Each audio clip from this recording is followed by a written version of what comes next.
ეს მსოფლიოში მოწოდებულია, რომ დიაბეტიან ავადმყოფებში მეორადი გართულებები რაც არსებობს. კი ბატონო. ეს არის სიძარღვოვანი პათოლოგიები, ნეიროპათიები, ანგიოპათიები. იგივე ქოლესტერინის თემა რაც თქვით ხო მართალია. ამიტომ იმისათვის რომ ამ მეორადი გართულებებისგან მაინც დავიცვათ ეს კონტინგენტი აუცილებელია რა. აი სტრატეგიულად მნიშვნელოვანია რომ წელიწადში ორჯერ მაინც ჩაიტარონ პროფილაქტიკური დავარქვათ, ან უკვე თუ სადაც მიდის გარკვეული უკვე შევიწროვება და პრობლემები არის, ხო?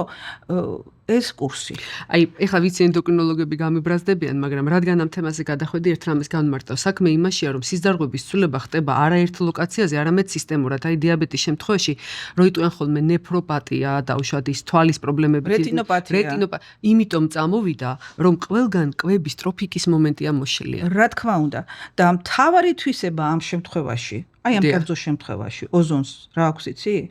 ის რომ კოლატერალურ ქსელს ხსნის, ანუ სარეზერვო კოლატერალურ ქსელს აფართოვებს და კვებას მიკროცირკულაციას აუმჯობესებს მაღურებელს რო განუმარტოთ, როდესაც სიძარღვი დაავადებული, დაზიანებულია, მას ელასტიურობა დაკარგული აქვს და ძნელია მისთვის საწყისი ფორმის აღდგენა, ან დავიწროებულია სანათური, ან პირიქით ვარიკოზულია, ხო? კოლატერალური სისხლის მიმოქცევა ნიშნავს პარალელურად არსებული არხები, რომელიც ორგანიზმს აქვს ჩადებული ჩვენ ორგანიზმში, რომელიც სარეზერვო და ირთვება და იხსნება ზუსტად მაშინ, როდესაც ტარდება ოზონოთერაპია. ოზონოთერაპიის შედეგად დამატებითი მაგისტრალები. დამატებითი მაგისტრალების ამუშავება ხდება, ესე გასაგებენაზე რომ ვთქვათ და ამის ხარჯზე მიკროცირკულაცია, როცა უკვე ფართოვდება და კვება ქსოვილებთან უმჯობესდება, ესე იგი პრობლემა მოხსნილია.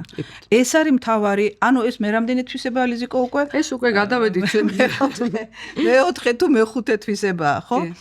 ეხლა გამომდინარე იქიდან რომ თვისებები ბევრი აქვს, ჩვენ პრაქტიკაში ვიყენებთ ძალიან ეფექტურად როგორც ტკივილის მართვას. ეს ჩემი საყვარელი თემაა, ხო, ჩემი სპეციალობაა.